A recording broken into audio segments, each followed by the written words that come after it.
अस्सलाम वालेकुम मेरे मोहतरम और अजीज़ दोस्तों। आज हम इस वीडियो में बताने वाले हैं कि बिल्लियों को पालना कैसा है।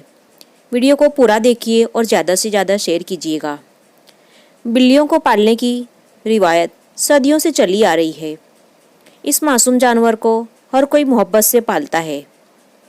इस्लाम में इस रिवायत को अपने ही अंदाज में बयान किया है, जो हदीस नबवी सल्लल्लाहु अलैहि वसल्लम से साबित है कि हज़रत मोहम्मद सल्लल्लाहु अलैहि वसल्लम ने बिल्लियों पर जुल्म करने से और उन्हें कत्ल करने से मना फरमाया है।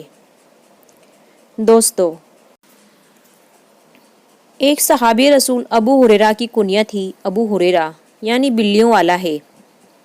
अबू हुरैरा का नाम इसलिए रखा गया है कि वो बिल्लियों पर रहम करते थे और उन्हें पालते थे, हत्ता कि वो इस कुनियत के साथ ही मशहूर हो गए और लोग उनका नाम ही भूल गए, हालांकि उनका नाम अब्दुर्रहमान था।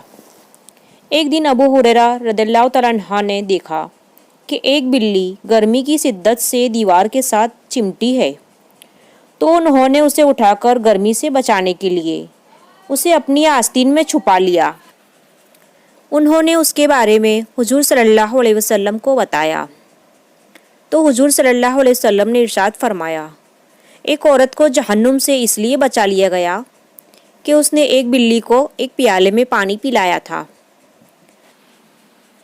हज़रत उमर रज़ियल्लाहु तआला अन्हु बयान करते हैं कि हज़रत मोहम्मद सल्लल्लाहु अलैहि वसल्लम ने इरशाद फरमाया कि बिल्ली की वजह से एक औरत जहन्नम में चली गई, क्योंकि उसने उसे बांध कर रखा था। ना तो उसने उसे कुछ खाने को दिया, ना उसे छोड़ा कि वो ज़मीन के कीड़े खाकर गुजारा कर ले।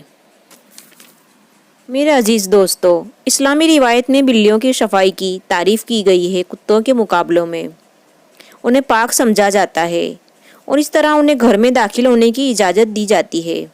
यहाँ तक कि मस्जिद हराम और मस्जिद नबवी में भी बिल्लियों को देखा जा सकता है।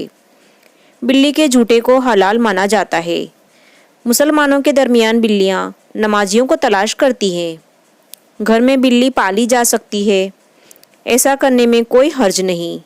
घर में बिल्ली रखना फ़ायदेमंद है, ना कि नुकसानदेह, इसलिए कि घर में पैदा होने वाले कीड़े मकोड़ों से हम छुटकारा पा सकते हैं।